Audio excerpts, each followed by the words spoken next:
I'm Eliza Pennypacker, and I'm a professor of landscape architecture.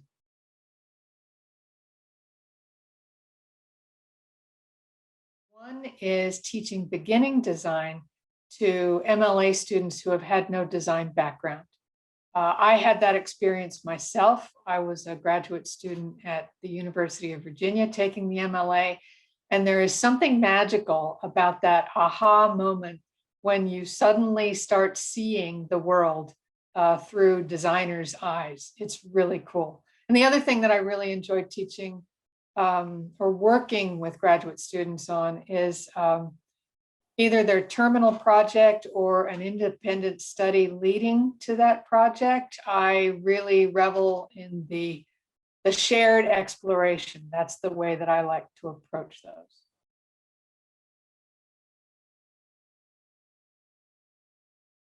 In landscape architecture, I think it is a willingness and an interest in exercising both your creative mind and your analytical or critical thinking mind. That's, in fact, what drew me into a design field, that you have to use both sides of your brain in the old parlance.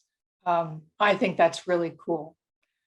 That's if you're a graduate student in landscape architecture. I think more broadly, if you're a graduate student in anything, time management is super critical, because as a graduate student, especially if you have the opportunity to have an assistantship, whether a teaching or a research assistantship, your head is going in many different directions, and you have got to be able to address all of those different directions without making yourself crazy. So those are the two I think are really important.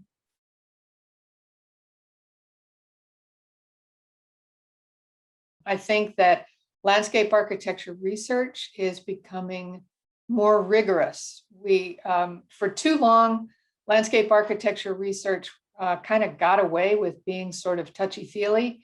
And now we are really demanding about the research methods that we're using, quantitative and qualitative, really following the science model. And this is actually a very good thing, because it gives our research more gravitas, more credibility, and it also allows us entree into some of the major funding organizations like NSF, EPA, NIH, et cetera. In terms of practice, as I said, I think there's a relationship between the two, because practice is going in the direction of being more and more performance-based. In other words, how will that design make a difference environmentally, socially, economically, one of them, or preferably all three of them? Again, that's a really good thing, because it shows a recognition that landscape architects are not decorators of the outdoors. We are change agents, and we add value to landscapes that is actually measurable, and that is really important.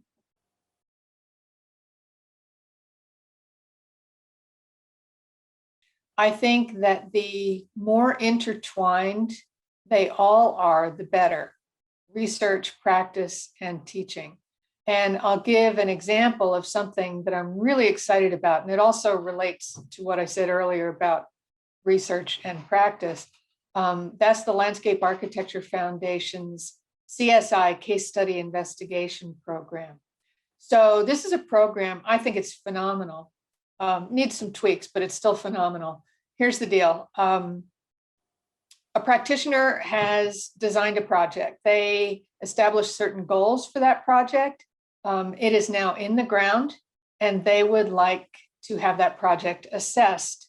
So they put it forward to the Landscape Architecture Foundation, and then academics, professors of landscape architecture, basically bid in a competitive process on becoming research fellows to assess these projects. And the research team always has a graduate student. So to me, this is a win-win-win. You've got practitioners who are measuring the value or want to measure the value added qualities of their designs, You have academics who are exercising their rigorous research and really benefiting practice that way. And then you have graduate students who are benefiting from it as well in the learning process.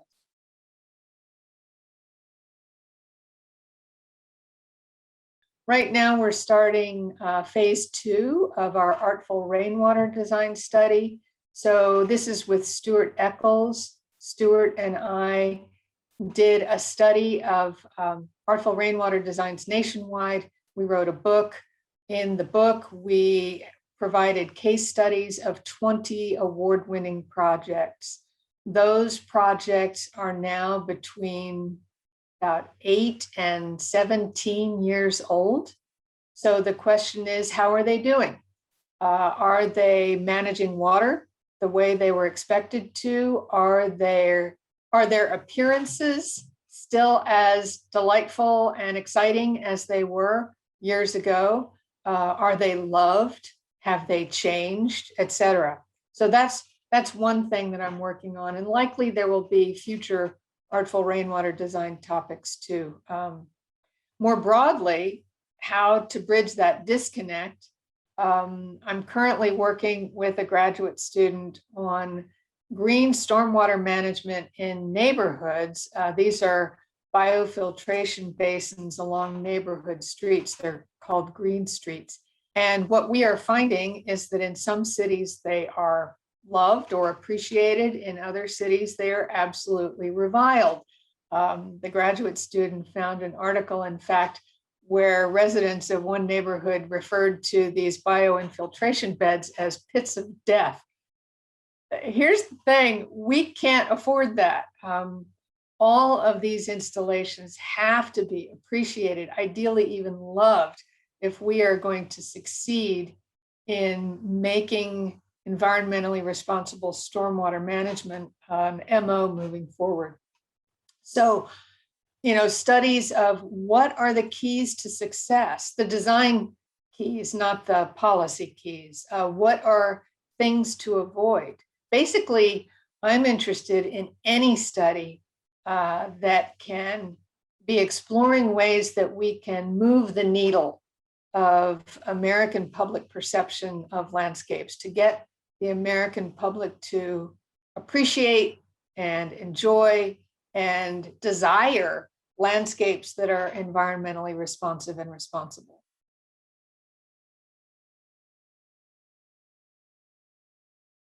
I think that anyone who is taking the leap, whether it is into the profession or into a landscape architecture graduate program, not necessarily ours, is that I think you should choose a school or an office that really excites you. The people excite you, the work excites you, the place excites you, the atmosphere excites you.